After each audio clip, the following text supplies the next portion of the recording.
گھٹی دینا۔ آپ صلی اللہ علیہ وسلم بچوں کی ولادت کے موقع پر گھٹی دیا کرتے تھے۔ حضرت ابو موسیٰ اشعری رضی اللہ تعالیٰ عنہ سے روایت ہے، فرماتے ہیں میرے یہاں لڑکا پیدا ہوا، میں اسے لے کر خدمت اقدس میں حاضر ہوا۔ آپ صلی اللہ علیہ وسلم نے اس کا نام ابراہیم رکھا اور چھوہارا چبا کر اس کے منہ میں ڈالا، اس کے لیے برکت کی دعا فرمائی، پھر اسے میرے حوالے کر دیا۔ اس میں حکمت یہ ہے کہ بچے میں اچھی شخصیت کے اثرات پڑ جاتے ہیں، اس لیے مستحب ہے کہ بچوں کو کسی نیک فرد سے گھٹی دلوائی جائے۔ بچے اور عبادت۔ بچوں کا اتنا لحاظ فرماتے کہ اگر عبادت میں حرج ہوتا تب بھی ناراض نہ ہوتے۔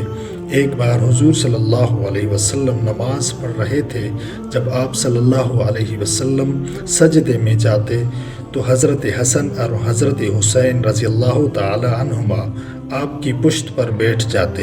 صحابہ کرام رضی اللہ تعالی عنہم انہیں ہٹانا چاہتے تو آپ اشارے سے فرماتے کہ رہنے دو۔ یہ سب مسجد میں ہوتا۔ نماز سے فارغ ہو کر آپ صلی اللہ علیہ وسلم انہیں اپنے گود میں بٹھا لیتے اور فرماتے جو مجھ سے محبت کرتا ہے اسے چاہیے کہ ان دونوں سے محبت کرے۔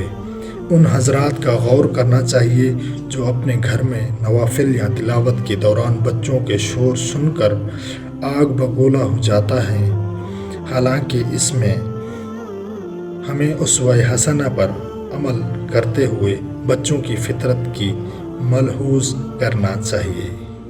بچوں کا اچھا نام۔